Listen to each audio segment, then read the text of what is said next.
What is ಮೋಕ್ಷ? ಮೋಕ್ಷ ಅಂದ್ರೆ ಏನು? ಮೋಕ್ಷ ಮೀನ್ಸ್ ದ ಎಂಡ್. ಹಂಗಾರೆ ಎಂಡ್ ಯಾವುದಕ್ಕೆ? ಶಾಸ್ತ್ರಕಾರ ಹೇಳ್ತಾರೆ ನೋಡು, ಧರ್ಮದಿಂದ ಅರ್ಥವನ್ನ ಸಂಪಾದಿಸು, ಆ ಅರ್ಥದಿಂದ ಆಸೆಯನ್ನ ಪೂರೈಸ್ಕೋ, ಆಗ ನಿನಗೆ ಮೋಕ್ಷ ಪ್ರಾಪ್ತಿ ಆಗುತ್ತೆ. ಅದಕ್ಕೆ ಒಂದು ಉದಾಹರಣೆ ಕೊಡೋದಾದ್ರೆ, ಈಗ ಉದಾಹರಣೆಗೆ ನನಗೆ ಸೀಬೆಹಣ್ಣು ತಿನ್ನಬೇಕು ಅಂತ ಒಂದು ಆಸೆ ಬಂತು. ಈಗ ಸ್ಟಾರ್ಟ್ ಆಯ್ತು.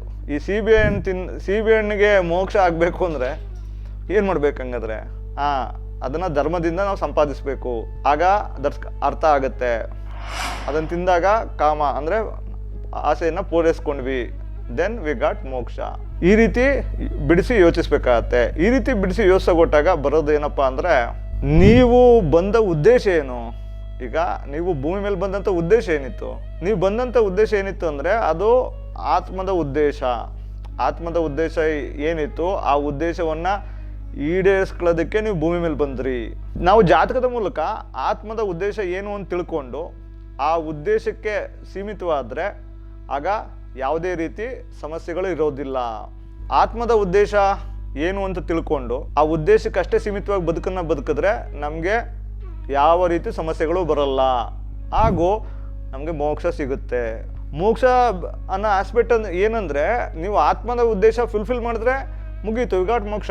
ಆ ಆತ್ಮದ ಉದ್ದೇಶ ಏನಿತ್ತು ಅದಕ್ಕೆ ತಕ್ಕ ಬುದ್ಧಿ, ಅದಕ್ಕೆ ತಕ್ಕ ಶರೀರ, ಅದಕ್ಕೆ ಸೂಕ್ತವಾದಂಥ ಪರಿಸರವನ್ನು ನಿಮಗೆ ಭಗವಂತ ಕೊಟ್ಟಿರ್ತಾನೆ. ನೋಡಿ, ಅರ್ಥ ಮಾಡ್ಕೊಳ್ಳಿ. ಈಗ ನಿಮಗೆ ತಂದೆ ತಾಯಿಗಳು ಸಿಕ್ಕಿದ್ದಾರೆ, ನಿಮ್ಮ ಅಕ್ಕಪಕ್ಕ ಬಂಧು ಬಳಗ ಸಿಕ್ಕಿದ್ದಾರೆ, ಪರಿಸರ ಸಿಕ್ಕಿದೆ. ಇದೆಲ್ಲ ನಿಮ್ಮ ಆತ್ಮದ ಉದ್ದೇಶಕ್ಕೆ ತಕ್ಕ ಹಾಗೆ ಸಿಕ್ಕಿದೆ. ಅದೇ ಥರ ನಿಮ್ಗೇನು ದೇಹ ಸಿಕ್ಕಿದೆ, ನಿಮ್ಗೇನು ಬುದ್ಧಿ ಸಿಕ್ಕಿದೆ, ನಿಮ್ಗೇನು ಸಾಮರ್ಥ್ಯಗಳಿದೆ, ಇವೆಲ್ಲವೂ ಕೂಡ ನಿಮ್ಮ ಆತ್ಮದ ಉದ್ದೇಶ ಏನಿತ್ತು ಅದನ್ನ ಈಡೇರಿಸ್ಕೊಳ್ಳೋದಕ್ಕೆ ಮಾತ್ರ ಕೊಟ್ಟಿರೋದು ಅಷ್ಟೇ. ಅದಕ್ಕೆ ಬೇಕಾದ ವ್ಯವಸ್ಥೆನ ಭಗವಂತ ನಿಮ್ಗೆ ಮಾಡಿ ಕಳಿಸಿರ್ತಾನೆ. ಅದನ್ನ ಏನು ಅಂತ ತಿಳ್ಕೊಂಡು ಅದನ್ನ ನೀವು ಪಾಲಿಸಿದ್ರೆ ಮುಗೀತು, ವಿಲ್ ಗೆಟ್ ಮೋಕ್ಷ.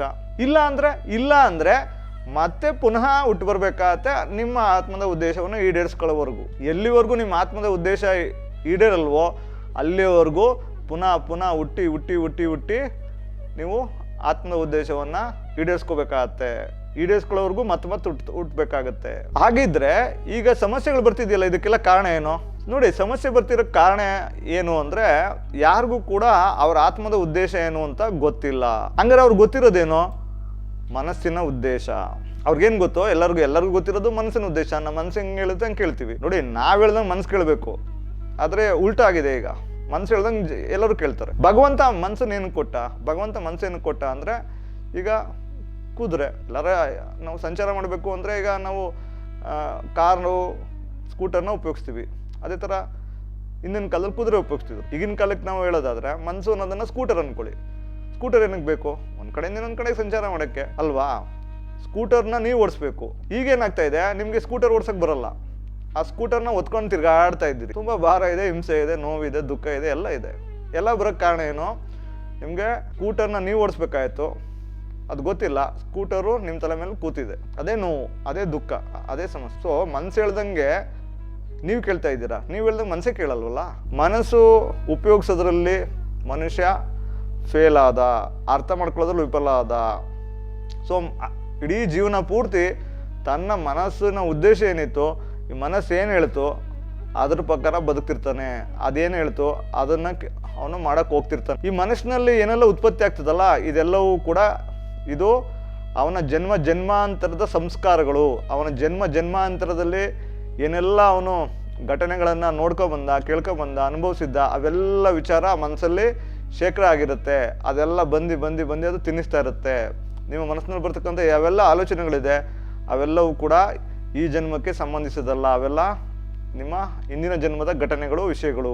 ಅಲ್ಲಿ ನೀವು ಹಿಂದಿನ ಜನ್ಮದಲ್ಲಿ ಏನೆಲ್ಲ ಕರ್ಮಗಳು ಮಾಡಿದ್ರಿ, ಆ ಕರ್ಮಗಳನ್ನು ನಿಮಗೆ ಭಗವಂತ ಯಾವ ರೂಪದಲ್ಲಿ ತಿನ್ನಿಸ್ತಾನೆ ಅಂದರೆ, ಅದನ್ನು ಎಲ್ಲಿ ಶೇಖರ ಆಗಿರುತ್ತೆ ಅಂದರೆ ಅದು ನಿಮ್ಮ ಮನಸ್ಸಿನೊಳಗಡೆ.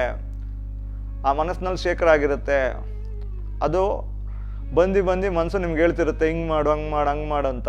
ನೀವು ಮಾಡ್ತಾ ಇರ್ತೀರಿ, ಸಿಗಾಕೊಳ್ತಿರ್ತೀರಿ. ಅದೇ ಸಮಸ್ಯೆಯ ಮೂಲ. ಹಾಗಾಗಿ ನಿಮಗೆ ಆತ್ಮದ ಉದ್ದೇಶವನ್ನು ಅರ್ಥಕೊಳಕ್ಕಾಗಲ್ಲ. ಯಾಕಂದರೆ ಮನಸ್ಸನ್ನು ಮೀರಕ್ಕೆ ಸಾಧ್ಯ ಇಲ್ಲಲ್ಲ. ಎಲ್ಲಿವರೆಗೂ ನೀವು ನಿಮ್ಮ ಮನಸ್ಸನ್ನು ಮೀರಿ ಮುಂದೆ ಹೋಗೋದನ್ನು ಕಲಿಯಲ್ಲ, ಅರ್ಥ ಮಾಡ್ಕೊಳ್ಳಲ್ಲ, ಮನಸ್ಸನ್ನು ಉಪಯೋಗಿಸೋದನ್ನು ನೀವು ಅರ್ಥ ಮಾಡ್ಕೊಳ್ಳಲ್ಲ, ಅಲ್ಲಿವರೆಗೂ ಯಾವುದೇ ಸಮಸ್ಯೆಗಳಿಗೂ ಪರಿಹಾರ ಸಿಗಲ್ಲ. ಹಂಗಾರೆ ಈಗ ನೀವೇನು ನೋಡ್ತಾ ಇದ್ದೀರಾ, ಕೇಳ್ತಾ ಇದ್ದೀರಾ, ಇವೆಲ್ಲ ಏನು? ಇವೆಲ್ಲ ಎಸ್ಕೇಪ್ ರೂಟ್ಸ್. ತಲೆನೋವು ಬಂದರೆ ಏನು ಮಾಡ್ತೀರಿ?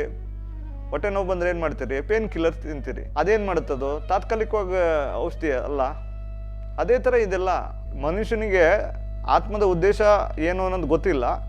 ಹಾಗಾಗಿ ಅವನೇನು ಮಾಡ್ದ, ಮನಸ್ಸಿನ ಉದ್ದೇಶಕ್ಕೆ ಆತ ಕಮಿಟ್ ಆದ.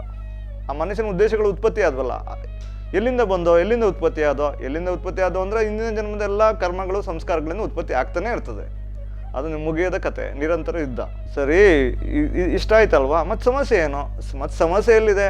ಮತ್ತು ಯಾವುದು ಸಮಸ್ಯೆ ಯಾವುದು ಅಂದರೆ ಕರ್ಮ. ಪ್ರಕೃತಿ ನಿಮಗೆ ಜನ್ಮ ಕೊಡಬೇಕಾದ್ರೆ ಒಂದು ಉದ್ದೇಶನ ಇಟ್ಕೊಂಡಿರುತ್ತೆ. ಆ ಉದ್ದೇಶಕ್ಕೆ ಜನ್ಮ ಕೊಟ್ಟಿರುತ್ತೆ. ನೀವು ಶತಾಯಗತೆಯ ಆ ಉದ್ದೇಶವನ್ನು ಈಡೇರಿಸಲೇಬೇಕು.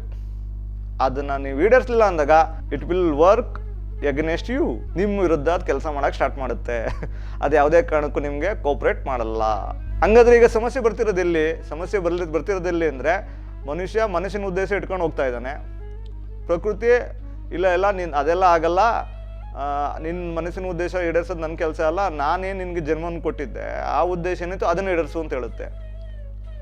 ಮನಸ್ಸು ಹೇಳುತ್ತೆ ಇಲ್ಲ ಅದು ಬೇಡ, ಅದು ಅಗತ್ಯ ಇಲ್ಲ, ಅದರಿಂದ ನಿಂಗೇನು ಪ್ರಾಫಿಟ್ ಇಲ್ಲ, ನೀನು ಮನಸ್ಸಿನ ಉದ್ದೇಶ ಈಡೇರಿಸು ಅಂತ ಹೇಳುತ್ತೆ ಮನಸ್ಸು. ಪ್ರಕೃತಿ ಹೇಳುತ್ತೆ ಇಲ್ಲ ಹಂಗಾಗುತ್ತೆ, ನೀನು ಬರ್ಬೇಕಾದ್ರೆ ಒಪ್ಕೊಂಡು ಬಂದಿದ್ದಿ, ಕಮಿಟಾಗಿ ಬಂದಿದ್ದಿ, ಇದು ನಿನ್ನ ಕರ್ಮ ಮಾಡು ಅಂತ ಹೇಳುತ್ತೆ. ಮಾಡಲ್ಲ. ಸೊ ಈ ಕರ್ಮದ ಉದ್ದೇಶ ಹಾಗೂ ಮನಸ್ಸಿನ ಉದ್ದೇಶ ಇವೆರಡರ ನಡುವೆ ಮನುಷ್ಯ ಸಿಗಾಕೊಂಡು ಒದ್ದಾಡ್ತಿರ್ತಾನೆ, ಸಮಸ್ಯೆಗಳು ಅನುಭವಿಸ್ತಿರ್ತಾನೆ.